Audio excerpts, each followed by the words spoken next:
Hello friends, कैसे हैं आप लोग। सबको मेरा जय भीम, नमो बुद्धाय। बुद्ध और उनका धर्म में उपनिषद तथा उनकी शिक्षाएं। नंबर 1, उपनिषद साहित्य का एक और भाग थे।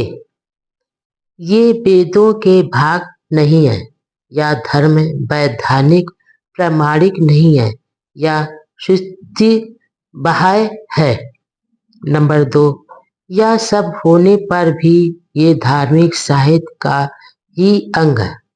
नंबर 3, उपनिषदों की संख्या काफी बड़ी है, कुछ महत्वपूर्ण और कुछ एकदम महत्वहीन है। नंबर 4, कुछ वैदिक सिद्धांतों को मानने वाले ब्राह्मण पुरोहितों के विरोध की श्रेणी में आते हैं। नंबर 5, वे सभी इस प्रकार से सहमत थे कि वैदिक अध्ययन अज्ञान और अविद्या का ही अध्ययन है। नंबर 6, वे सब इस आकलन से सहमत थे कि चारों वेद और वैदिक विज्ञान का अध्ययन यानी निचले दर्जे की अपरा विद्या थी। नंबर 7, उन सभी ने एक मत होकर वेदों की दिव्य उत्पत्ति पर प्रश्न उठाया। नंबर 8, वे यज्ञ आहुति मृत्यु अथवा श्राद्ध पर दान और ब्राह्मण पुरोहितों को भेंट देने जैसे ब्राह्मणी दर्शन के मूल सिद्धांतों के महत्व को अस्वीकार करते थे। नंबर 9, किंतु यह उपनिषदों का मुख्य विषय नहीं था। उनकी चर्चा का मुख्य विषय था ब्रह्म और आत्मा। नंबर 10, ब्रह्म ही वह सर्वव्यापक तत्व है जो विश्व को बांधे हुए है, और मुक्ति भी इसी बात में है कि इस बात का बोध हो जाए कि आत्मा ही ब्रह्म है। नंबर 11, उपनिषदों की मुख्य अवधारणा यही थी कि ब्रह्म ही सत्य है तथा आत्मा वही है जो ब्रह्म है। उपाधिग्रस्त होने के कारण ही आत्मा को इस बात का बोध नहीं होता कि वह ब्रह्म।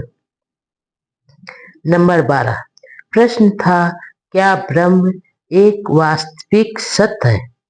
उपनिषदों की अवधारणा इसी एक प्रश्न के उत्तर पर निर्भर करती है। नंबर 13, बुद्ध को ब्रह्म की वास्तविक सत्यता के समर्थन में कोई प्रमाण नहीं मिला, इसलिए उन्होंने उपनिषदों की अवधारणा को अस्वीकार कर दिया। नंबर 14, ऐसा नहीं है कि उपनिषदों के रचयिताओं से इस संबंध में प्रश्न ही ना पूछे गए हों, वे पूछे गए थे। नंबर 15, इस तरह के प्रश्न यज्ञ याज्ञवल्क्य जैसे महान ऋषि से भी पूछे गए थे, जिसकी बृहदारण्यक उपनिषद में महत्वपूर्ण भूमिका थी। नंबर 16, उससे पूछा गया था, ब्रह्म क्या है, आत्मा क्या है। याज्ञवल्क्य इतना ही उत्तर दे सके थे, नेति नेति, मैं नहीं जानता, मैं नहीं जानता। नंबर 17, बुद्ध ने पूछा, जिनके विषय में कोई कुछ जानता ही नहीं, वह वास्तविक सत्य कैसे हो सकता है। इसलिए पूर्व कल्पना पर आधारित उपनिषदों की अवधारणा को अस्वीकार करने में उन्हें कोई कठिनाई नहीं थी।